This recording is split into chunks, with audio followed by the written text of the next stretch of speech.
Scream Park, the final thrill.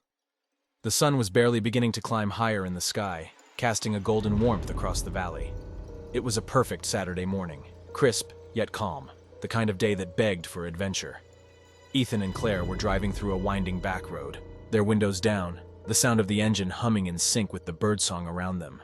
They were on a road trip, just the two of them, looking for something spontaneous, something to break the monotony of their usual routines. As they drove past rows of trees, the lush greenery began to give way to an unexpected sight in the distance. A towering, rusted roller coaster looming like a forgotten giant against the blue sky. Ethan slowed the car, craning his neck to get a better look. "What's that?" Claire asked, squinting her eyes. Ethan shrugged, pulling off to the side of the road. The sign at the entrance read, "Thrills and Chills, Scream Park." "An abandoned amusement park?" Claire guessed, raising an eyebrow. "This place looks like it's been forgotten for years." "Let's check it out. Maybe it's some kind of horror-themed park or haunted house." Despite the eerie look of the rusting attractions and the overgrown weeds creeping through the cracks in the pavement, Claire's curiosity was piqued. Ethan, always up for a little adventure, was excited to explore the unknown. The faded yet creepy letters on the sign hinted at something thrilling. They turned off the engine and walked toward the entrance, barely noticing the lack of cars in the parking lot. The gate creaked as it opened, and the moment they stepped inside, they were greeted by a strange, unsettling quiet. No laughter, no screams, just an eerie silence hanging in the air.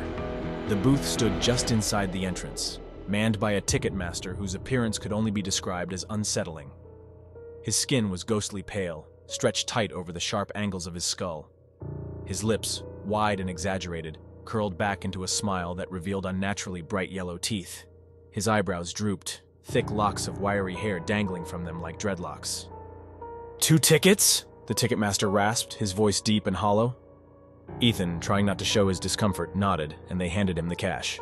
He exchanged it for 2 tickets, each bearing an ominous slogan, "Enter if you dare." As they took the tickets, they couldn't help but laugh nervously. "That guy is definitely part of the show," Claire whispered with a nervous chuckle. Ethan nodded, but couldn't shake the feeling that something was off. The park's decor was meticulously detailed, the fake tombstones, twisted trees, and haunted signs giving the entire place a macabre charm. But even the lifelike skeletons and mummies scattered around the grounds looked oddly real, as if they were almost waiting to jump out at any moment. "Let's do it," Ethan said, trying to shake the unease creeping up his spine. "It's all part of the fun, right?" Claire agreed, and the two of them ventured deeper into the park, their steps quickening as their excitement grew. The rides were dilapidated, the once vibrant colors now faded and peeling. Yet something about the place called to them. "Hey, look at that!" Claire said, pointing toward a massive roller coaster at the far end of the park. It twisted and spiraled in on itself, its rusted rails stretching high into the air. A sign above it read, "Lucifer." Despite neither of them being fans of roller coasters, there was something magnetic about it. A force beyond their control seemed to pull them toward it, urging them to ride it. "No way we're not riding that," Ethan said with a grin, already walking toward the line. They passed the other rides, each more terrifying than the last.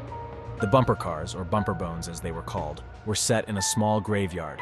The tombstones were too realistic, and the bumper cars, shaped like old coffins, gave off an ominous vibe.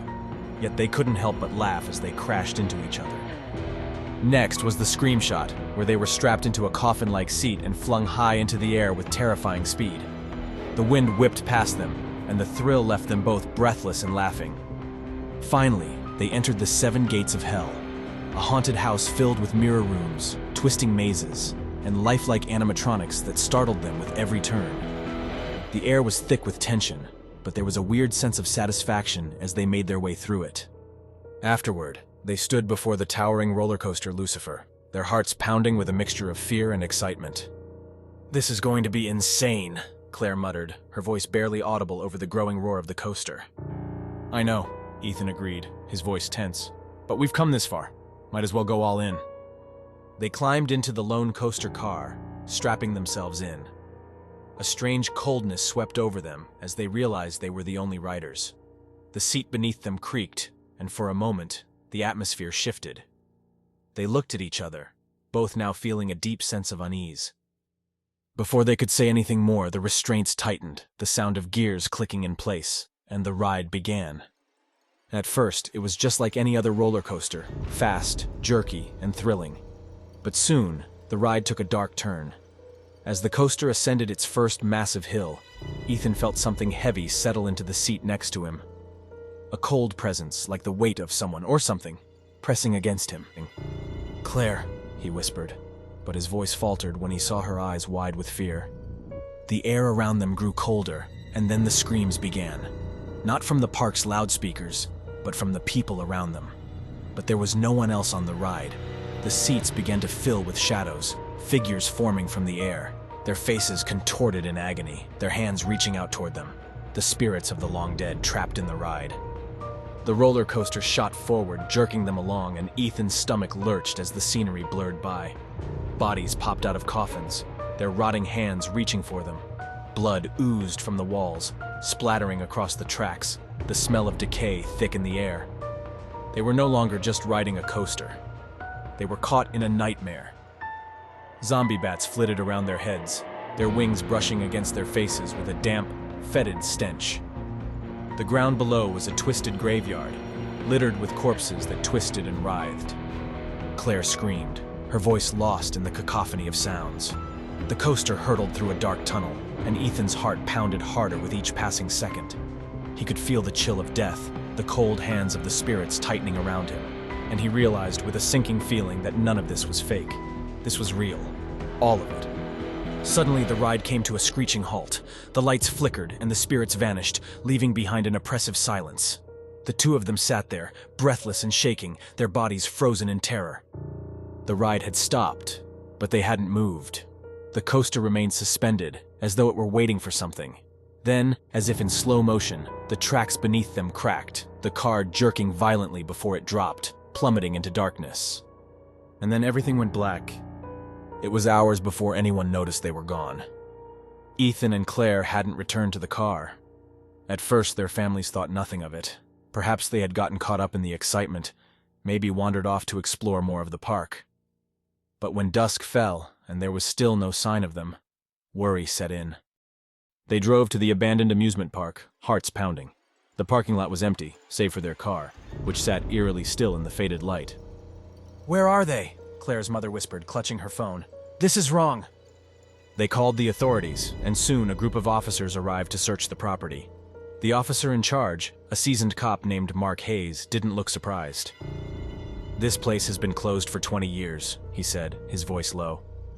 A random malfunction caused 9 rides to crash in one day, killing hundreds. The place was shut down after that. It's haunted." The words hung heavy in the air as the search continued, the officers moving cautiously through the rundown park. It wasn't long before they found the remains of the coaster, its tracks rusted and broken. And there, in the rotting car at the top of the hill, were Ethan and Claire. Their bodies were lifeless, their eyes wide open, frozen in expressions of pure terror. They were still strapped into the ride, the belts twisted tightly around their torsos. And as the officers approached, they noticed something even stranger. Beneath the bodies, the seats were empty. There were no souls left. The souls of Ethan and Claire were trapped in the ride, forever part of the haunted Lucifer coaster. The twisted amusement park had claimed them. But there was one more twist. The moment they disappeared, the coaster was never meant to return. It had already moved beyond the world of the living. And no one ever saw it again.